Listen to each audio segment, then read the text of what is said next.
আল্লাহ নিজেই বলছেন মুহাম্মদ রাসূলুল্লাহ সাথীরা সেই হবে যারা কাফেরদের ব্যাপারে অনেক কঠোর থাকবে, কিন্তু নিজেদের ব্যাপারে ঐক্যতা তারা দৃঢ় প্রত্যয় থাকবে, তারা দৃঢ় প্রতিজ্ঞাবদ্ধ থাকবে। একজন একজনের জন্য রহমা হবে, একজন আরেকজনের জন্য আয়না হবে। আমরা প্রত্যেকের জায়গা থেকে আমি বলতে পাই যে সাইফিয়া দরবার শরীফের পক্ষ থেকে আসলে হয় আমরা এখানে যে জিএসও গ্লোবাল সুফি অর্গানাইজেশন, এটা আমি মনে করি এটা আমার সংগঠন, এটা আমার পরিবার। আমরা প্রত্যেকের জায়গাতে যদি ঐক্যতার জায়গাতে আসি, যদি বলি এটা আমার যদি বলতে পারি আমার প্রতি আমার যে ভালোবাসা, আল্লাহ তাআলা সুবিধাদের সবচেয়ে বড় জিনিস হচ্ছে যে যদি তুমি নিজেকে চিনতে পারো তুমি তো আল্লাহকে চিনতে পারবা, যদি তুমি ভালোবাসতে পারো নিজেকে তুমি আল্লাহকে ভালোবাসতে পারবে। সুতরাং আমি যদি আমার বলি এটা আমার সংগঠন, এটা আমার পরিবার, তাহলে দেখবেন আমাদের ভিতর ঐক্যতা থাকবে, আমাদের ভিতর মহব্বত থাকবে। যার যার ঘরানাতে যার যার স্টাইল আলাদা হতে পারে, কিন্তু আল্লাহ রাসূলের প্রেমের ব্যাপারে আমরা আলাদা নই। আল্লাহ রাসূলের প্রেমের ব্যাপারে আমরা সংকল্পবদ্ধ এবং আমরা ঐক্যবদ্ধ।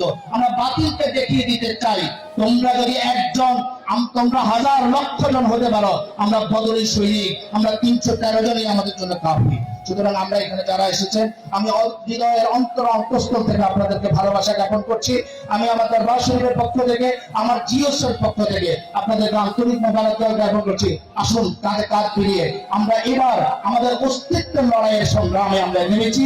আমরা ইনশাআল্লাহ রাজি যতক্ষণ হায়াত রাখবে, যতক্ষণ মালিক এই জমিনের মধ্যে রাখবে, ততক্ষণ মদিনাওয়ালা হাবিবে কমলিওয়ালার কদম মোবারকের কাছে নিজের জীবনকে ওয়াকফ করে দিব।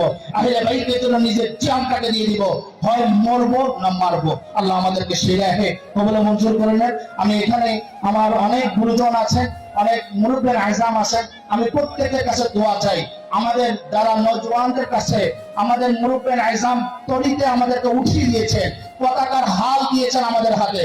আমরা ওই রকম বিহব্বিল্লাহি জামিআ ওয়ালা তাফাররাকু, আমরা আল্লাহর হুজুরটাকে শক্ত করে ধরেছি, আমরা মত পার্থক্য করব না ইনশাআল্লাহ রাজি। তারা যতটুকু কোরবানি করেছে, অন্তত এমন কোরবানি আমরা করব কিয়ামতের ময়দানে থেকে তারা বলতে পারে সঠিক ব্যক্তির হাতে কিন্তু পতাকাটুকু দিয়ে আসছে ইনশাআল্লাহ। সুবিবাদ চিন্তাবাদ, আল্লাহর ওলিদের কদম মোবারকে আমার ভক্তি শ্রদ্ধা ভালোবাসা, দয়াল মুর্শিদ মাওলার কদমে ভক্তি শ্রদ্ধা ভালোবাসা এবং রাহমাতুল লিল আলামিনের পদযুগলের ভালো মোবারকটুকু বিখ্যাত চাইয়া আজকের এই সমাপনী বক্তৃতা আমি শেষ করলাম, আমার আলোচনা শেষ করলাম। ওয়া মা আলাইনা ইল্লাল বালাগ। আসসালামু আলাইকুম ওয়া রাহমাতুল্লাহি তাআলা ওয়া বারাকাতুহু।